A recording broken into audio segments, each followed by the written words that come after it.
வணக்கம் தோழன் தோழிகளே, லைஃப் டாக் சேனலுக்கு உங்களை அன்புடன் வரவேற்கின்றேன். இந்த வீடியோவில் எதை பற்றி பார்க்க போகின்றோம் என்றால், வெங்காயத்தினை இப்படித்தான் பயன்படுத்தணுமா? வாங்க தெரிஞ்சுக்கலாம். வெங்காய சாறு வேலை செய்யாது என்று அர்த்தமல்ல. ஆனால் உண்மையான காரணம் அதை தயாரித்து பயன்படுத்தும் வழிமுறை தவறாக இருப்பதே. உண்மையில் வெங்காய சாறு சரியான முறையில் செயல்படுத்தப்படும் போது மட்டுமே பயனுள்ளதாக இருக்கும். முடி உதிர்தலால் அவதிப்படுபவர்களுக்கு வெங்காய சாறு ஒரு சிறந்த நிவாரணமாக கருதப்படுகிறது. ஆனால் பல நேரங்களில் வெங்காய சாற்றை தவறாமல் பயன்படுத்திய பிறகும் மக்கள் எந்த குறிப்பிடத்தக்க வித்தியாசத்தையும் உணர முடியாது. வெங்காய சாறு வேலை செய்யாது என்று அர்த்தமல்ல. ஆனால் உண்மையான காரணம் அதை தயாரித்து பயன்படுத்தும் வழிமுறை தவறாக இருப்பதே.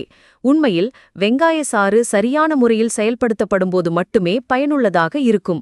வெங்காயச் சாற்றில் சல்ஃபர் நிறைந்துள்ளது. இது நமது முடியை வலுப்படுத்தும் ஒரு முக்கியமான கனிமமாகும்.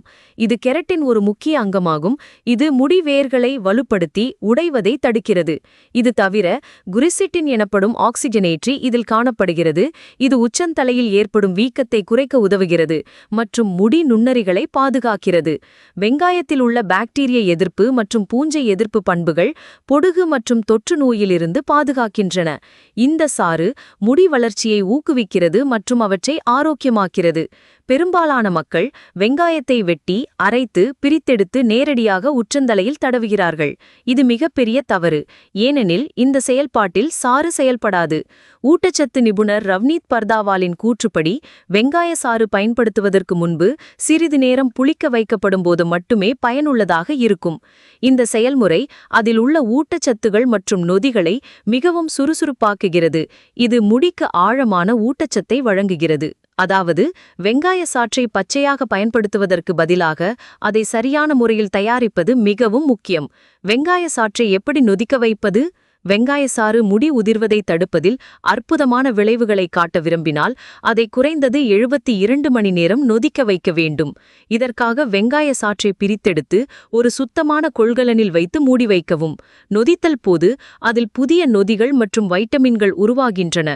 அவை முடிக்கு மிகவும் நன்மை பயக்கும் என்பதை நிரூபிக்கின்றன. இதனுடன் சாற்றின் pH அளவு உச்சந்தலையுடன் பொருந்த தொடங்குகிறது. இது எரிச்சல் அல்லது அரிப்பு பிரச்சனையையும் குறைக்கிறது. இது மட்டுமல்லாமல் குரிசெட்டின் அதிக உயிர் கிடைக்கும் தன்மையுடையதாகிறது. இது முடி வளர்ச்சியை துரிதப்படுத்துகிறது. புளித்த வெங்காய சாற்றை எப்படி பயன்படுத்துவது? புளித்த வெங்காய சாற்றை பயன்படுத்த முதலில் உச்சந்தலையை லேசாக நனைக்கவும். அதன் பிறகு இந்த சாற்றை கொண்டு 2-3 நிமிடங்கள் லேசாக மசாஜ் செய்து தலையை ஷவர் கேப்பால் மூடி வைக்கவும். 30-60 நிமிடங்கள் வரை அப்படியே விட்டுவிட்டு பின்னர் லேசான ஷாம்புவை பயன்படுத்தி 2 முறை கழுவவும். இந்த மருந்தை வாரத்துக்கு 2 முறை 4-6 வாரங்களுக்கு தொடர்ந்து பயன்படுத்துவதன் மூலம் முடி வளர்ச்சியில் வித்தியாசத்தை காணத் தொடங்குவீர்கள்.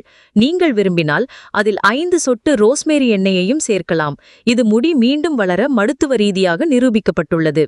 இவ்வாறு புளித்த வெங்காய சாறு உங்கள் முடி உதிர்வதை நிறுத்தி அவற்றை நீளமாக அடர்த்தியாகவும் வலுப்படுத்தவும் முடியும்.